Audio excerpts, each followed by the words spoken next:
Hi, so today I'm going to talk about signs that you're healing after a high control relationship and how to navigate these signs. So number one, decision fatigue and second guessing yourself. You may find yourself struggling with the simplest of choices. Keep in mind, someone's been directly or indirectly influencing your every move for so long that once that control is gone, decision-making feels daunting. For example, maybe you're scheduling a doctor's appointment, something super simple, and you need to pick a time, but neither of the options are great. Something will have to shift in your schedule, but this important appointment needs to get on the books. So instead of choosing, you freeze. You get stuck. It feels so much bigger than it actually is. And you find yourself avoiding the decision altogether or even making the call in the first place. This is decision fatigue, and it's completely normal.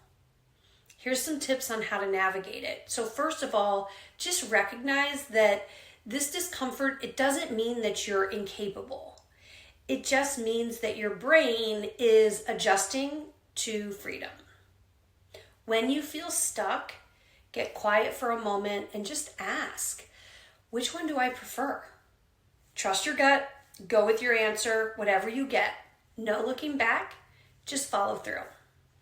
And if you're really overwhelmed, try stepping away momentarily, but be sure to set a time to come back to it, maybe in an hour or later that day. Number two, anxiety and nervous system overload are common. You might experience random bursts of anxiety seemingly out of nowhere, sometimes in the middle of the day, sometimes at night. Maybe you wake up at 2 a.m., heart pounding, like you're being chased by a saber-toothed tiger.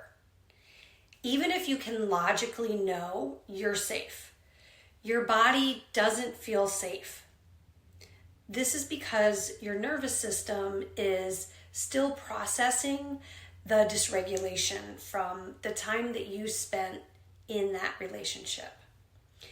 And even when you manage to talk yourself out of the fear, your body might still be stuck in survival mode.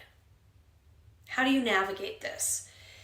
This first one I came up with through trial and error, and I sat down in meditation and got this answer, and it has been a game changer for me.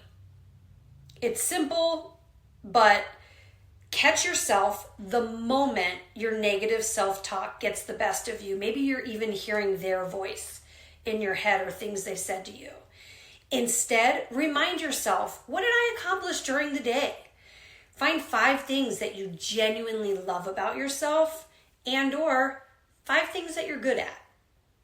Keep the positive vibes going until you fall back to sleep. The worst case scenario is that you don't fall back to sleep, but you've rested your body and you've given your internal system the validation it so needs. Moving your body is also an option. Stretching, walking, even shaking out the tension. It helps release stored stress. I personally like to get up and not do anything with technology, but play the violin. I get my practice in, and it triggers a different part of my brain than is activated with the anxious wake up. You can also try listening to soothing music, an audiobook, or a podcast. Sometimes just the shift in what you're paying attention to is enough to hit the reset button and for you to catch some Z's. Third sign you're healing after a high control relationship, overfunctioning and underfunctioning. So you might find yourself swinging between these extremes, going a mile a minute, getting everything done like the Energizer Bunny, but then crashing and it being so hard to even get small tasks done. They feel impossible. So you might end up putting off something vital like paying a bill or finishing an important project until the last minute. And then when the deadline's looming, you freak out. Suddenly it's overwhelming. And if you don't have the support or the information or energy you need, you might spiral into frustration or shut down. So how do we navigate this? Try pacing yourself, plan ahead, set small, realistic goals instead of trying to do everything at once when you have a burst of energy. When you're feeling rushed or panicked, pause and ask, what's that next smallest step that I can take? And if you tend to overwork, schedule intentional rest because burnout does not serve you in the long run. Number 4, emotional hijacking. I'm sure you've experienced this when one message can just knock you off track. This one's big. You're going through your day, you're feeling pretty good. Maybe you're productive. Maybe you're even enjoying yourself. And then, boom, your phone dings. It's a message or an email from an ex or a family member that you're separating from. Immediately, it's like your entire energy and demeanor and nervous system have been taken offline. Your thoughts scramble, your stomach clenches, and suddenly everything that you have planned for the day feels impossible and just goes out the window. You can't think straight, and now, instead of focusing on your life, you're emotionally hijacked by someone who shouldn't have that much power over you anymore. Well, they never should have had that much power over you. How do you navigate this? One of the best things you can do, separate communication from them, from your daily life. If it's a co-parenting situation, use a co-parenting app or a separate email address just for them. This keeps their messages out of your personal space. Do not have notifications from this account set up to go to your phone, or it's going to be the same thing. You get to decide when you want to handle these communications. Set a schedule for checking it. I recommend 2 to 3 times a week. Sit down, and outside of that, don't engage.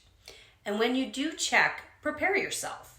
Take 5 minutes to breathe or meditate or read an uplifting quote or book beforehand. While responding, maybe you have a nice smelling candle with you, or you're listening to music that you absolutely love and puts you in a good mood. When you're done, give yourself a small act of care, maybe a piece of chocolate, or have yourself a little dance in the kitchen.